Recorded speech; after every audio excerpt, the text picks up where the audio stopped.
चलिए दोस्तों, स्वागत है आप सभी का वर्ल्ड अफेयर्स चैनल पर। स्टार्ट करते हैं अपने आज के करंट अफेयर डेली बेसिस पर। यहाँ पर आप पढ़ सकते हैं quick point, organisation, special day, MCQ day, news of the day and PYQs. आप मेरा टेलीग्राम चैनल ज्वाइन कर सकते हैं, अमन सर वाईफाई स्टडीज, और आपको 6 AM पर ये वीडियो रेगुलर अवेलेबल हो सके।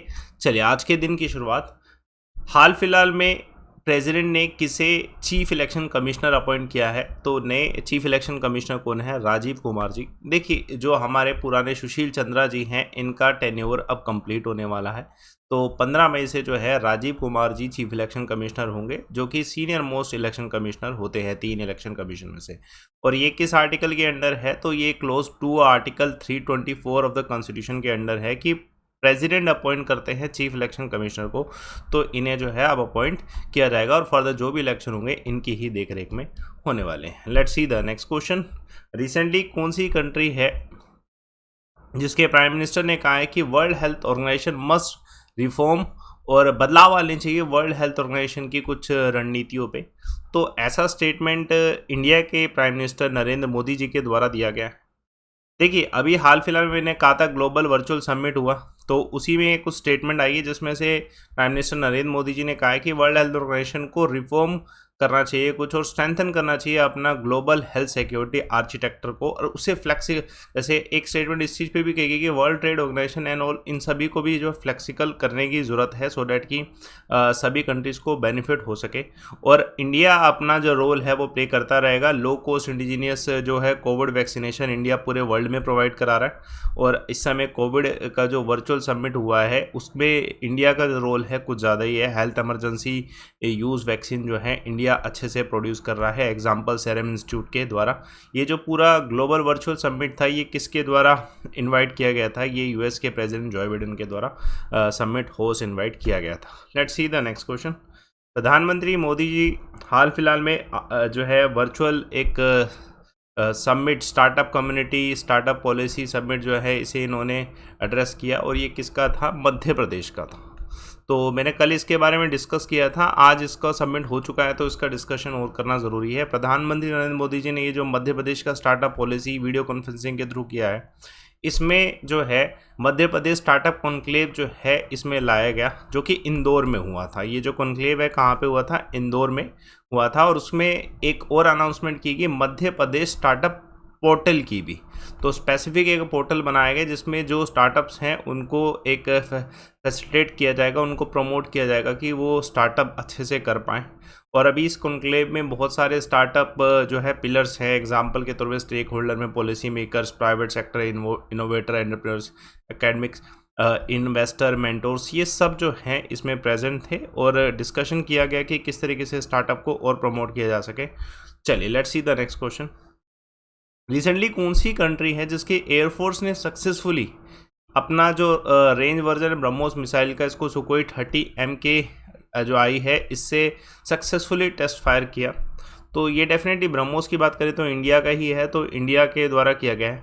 देखिए, अगर बात करी जाए इंडिया की, इंडियन एयरफोर्स ने इसे टेस्ट किया था सुकोई 30M के फाइटर एयरक्राफ्ट से ब्रह्मोस के एक्सटेंडेड रेंज वर्जन को। अब पहले जो रेंज वर्जन था वो 290 किलोमीटर का था, और एक्सटेंडेड कितना है? 350 किलोमीटर का है, और ये सक्सेसफुली जो है अपने लैंड और सी टारगेट को जो है भेद पाया, तो इस वजह से इसको हम सक्सेसफुल कह सकते हैं। ये जो टेस्ट हुआ था ये बे ऑफ बंगाल रीजन में किया गया था। ब्रह्मोस की अगर बात करी जाए तो ये इंडिया रशिया जॉइंट वेंचर है, जो कि सुपरसोनिक क्रूज मिसाइल प्रोड्यूस करते हैं, सबमरीन शिप, एयरक्राफ्ट, सभी के लिए सभी में इन्हें लॉन्च किया जा सकता है। इसकी मैक्स स्पीड 2.8 मैक की जो है इसकी स्पीड है, और ये 3 times of the sound of the speed of the sound है। और एक्सटेंडेड जो रेंज वर्जन है ये पहली बार सुकोई 30M के एयरक्राफ्ट पे जो है यूज़ करके लॉन्च किया गया है। चलिए देखिए, रैनिल जो हैं हाल फिलहाल में प्राइम मिनिस्टर बनाए गए किस देश के? तो आप सभी जानते हैं कि श्रीलंका के प्राइम मिनिस्टर बनाए गए हैं। इससे पहले जो प्राइम मिनिस्टर थे उन्होंने रिज़ाइन कर दिया, ठीक है।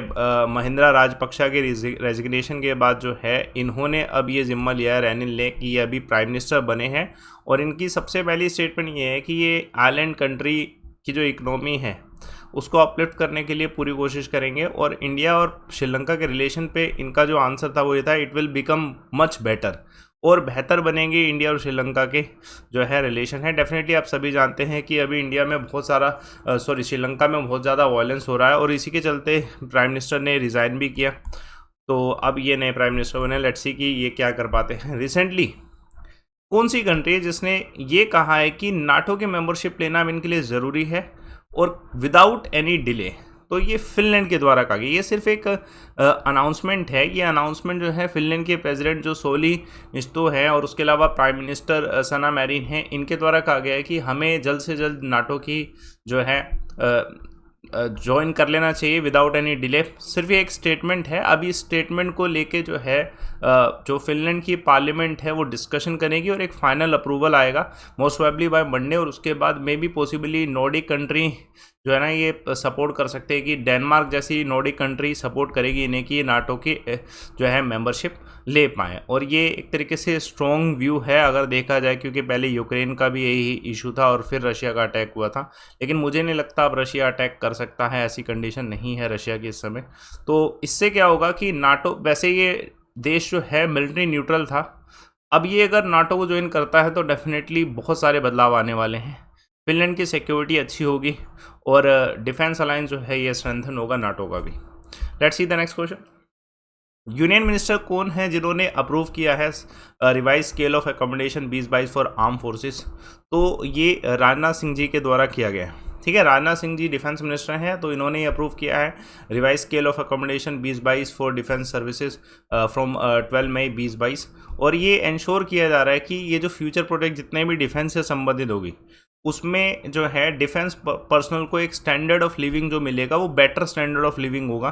स्टैंडर्ड ऑफ लिविंग में यह आता है कि इसमें जो डिफेंस लैंड यूज़ है उसको ऑप्टिमाइज़ किया जाएगा सो डैट कि डिफेंस पर्सनल जो है उनको अच्छे से रहने के लिए स्टैंडर्ड ऑफ लिविंग उनका बेहतर हो। तो इसी चीज़ पे अनाउंसमेंट किया गया है और जो सारा अकोमोडेशन है उसी पे लगाएगा। ठीक है, पूरा अकोमोडेशन उसी पे लगाया जाएगा। बिल्डिंग अ बेटर कंटेम्प्रेरी जितने भी होंगे लोकेशंस।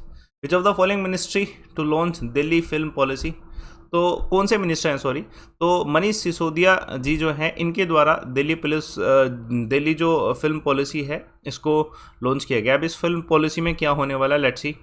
देखिए, कैपिटल सिटी जो है एक परफेक्ट लोकेशन है फिल्म शूट करने के लिए और जो प्रोड्यूसर्स हैं उनको एक तरीके का जो है इसमें सब्सिडी दिया जाएगा। सब्सिडी जो है मैक्सिमम अमाउंट क्या होगा, 3 करोड़ का मैक्सिमम अमाउंट होगा। सब्सिडी इस हिसाब से दी जाएगी कि जो हॉस्पिटैलिटी सर्विस है उसमें डिस्काउंट दिया जाएगा और इसमें ये भी देखा जाएगा कि जो क्रू है, जो कि शूटिंग में क्रू है, वो दिल्ली से हायर किया गया है कि नहीं। अगर हायर किया गया तो उस हिसाब से सब्सिडी भी दी जाएगी और एक सिंगल विंडो बनाई जाएगी जो कि प्रोड्यूसर को क्लियरेंस लेने में ज़्यादा आसान रहेगा। और वो जो सिंगल विंडो क्लियरेंस लाया जाएगा वो कौन सी मिनिस्ट्री हैंडल करने वाली है? Delhi tourism and transportation development corporation जो है इसे हैंडल करने वाली है। ये एक अनाउंसमेंट। उसके अलावा जैसे गोवा में फिल्म फेस्टिवल होता है इंटरनेशनल, ऐसे ही एक दिल्ली फिल्म एक्सीलेंस अवार्ड भी जो है इंट्रोड्यूस किया गया है दिल्ली सरकार के द्वारा। इंडिया, पाकिस्तान और कितने देश हैं जिन्होंने United nation human right council में जो वोट हुआ यूक्रेन को लेके उसमें एब्सटेन किया? तो इन टोटल, ठीक है, 12 देश है जिन्होंने एब्सटेन किया। तो पूरा डाटा जान लेते हैं। अभी देखिए, ये जो रेजोल्यूशन लाया गया था ये इस चीज़ पे लाया गया था कि कमीशन इंक्वायरी करे कि कीव में यूक्रेन में नेशनल जो ह्यूमन राइट काउंसिल है वो इस चीज़ को इंक्वायरी करेगी ह्यूमन राइट वॉल्यूशन हुआ है कि नहीं। और उसके अलावा कुछ जो ऐसे लोग हैं जो यूक्रेन से डायरेक्टली रशिया की टेरिटरी में ट्रांसफ़र किए गए, उस चीज़ पे भी इंटरोगेशन किया जाएगा कि खुद ये अपनी मर्जी से आए हैं या रशियन जो है कैप्चर करके लेके गए। इस चीज़ पे भी जो है रेजोल्यूशन लाया गया। अब हुआ क्या कि इस रेजोल्यूशन में जो है 12 कंट्री ने एब्सटेन कर लिया। चाइना और अर्त्रिया इस पूरे रेजोल्यूशन के अगेंस्ट थे और तीसरा 33% वोट जो है फेवर में गए हैं। तो ये डाटा है जिसके आधार पर जो है अभी चीज़ें हो रही हैं। मॉस्को ने क्लेम किया है कि जो लोगों को लेके जाया गया वो उनकी मर्जी से लेके जाया गया, तो किसी तरह का ह्यूमन राइट वॉल्यूशन नहीं हुआ है। इलेक्शन कमीशन ने राज्यसभा के इलेक्शन जो है अनाउंस करे हैं 10 जून से। इसका आंसर चलो लिखा हुआ है। 57 सीट्स पर 15 स्टेट के ये जो इलेक्शन होंगे और इसका कारण जो है सिंपल सा है कि राज्यसभा में जो मेंबर हैं वो उनकी टेन्योर पूरा होने की वजह से जो है सीट वैकेंट हुई है। तो 57 राज्यसभा सीट में 15 स्टेट से जो है इलेक्शन लड़े जाएंगे और उसमें अकाली दल जो है में भी उनकी पूरी जो प्रेजेंस है वो ख़त्म होने वाली है। बीजेपी का टाली भी जो है, जो मैक्सिमम माइलस्टोन था 100 का, वो भी अब नीचे गिरने वाला है, क्योंकि बीजेपी के प्रमुख कुछ नेता हैं, पीयूष गोयल, ठीक है, अब्बास नकवी और बहुत सारे ऐसे नेता हैं जिनकी रिटायरमेंट होने वाली है। राज्यसभा के टेन्योर उनका पूरा होने वाला है। इस वजह से आम आदमी पार्टी का जो है मेंबर्स जो है बढ़ने वाले हैं, क्योंकि अभी न्यू टेन्योर है। लेकिन हाँ, बीजेपी का ये है कि उत्तर प्रदेश और उत्तराखंड से जो मेंबर आएंगे वो उस चीज़ को लेवल कर देंगे। लेट्स सी कि इलेक्शन कंप्लीट कब होते हैं। क्विक पॉइंट देखिए, हाल फिलहाल में कौन सी स्टेट ने लॉन्च किया मुख्यमंत्री विधान योजना 2022? छत्तीसगढ़। पहली बार कौन से देश ने इंडिया से मांगा वीट? टर्की ने। फर्स्ट एशियन कंट्री जिसने नाटो साइबर डिफेंस ग्रुप को ज्वाइन किया? South Korea. क्वेश्चन इंपॉर्टेंट है। मैंने कल सवाल पूछा था इलेक्शन मेथड प्रेसिडेंट का कहाँ से लिया गया, तो आंसर जन्म प्रजापति के द्वारा बिल्कुल सही, date is taken from Ireland. आज का सवाल बहुत इंपॉर्टेंट, इंडियन स्टैटिस्टिकल इंस्टीट्यूट की स्थापना 17 दिसंबर 1931 में किसके द्वारा की गई थी?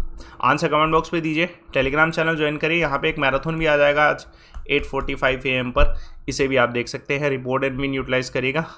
एसएससी सीजीएल जो सीएचएसएल का मेगा कॉम्बैक्ट है उसका लाइव अमन कोड से आप नोटिफाई कर लेना, लिंक डिस्क्रिप्शन में है।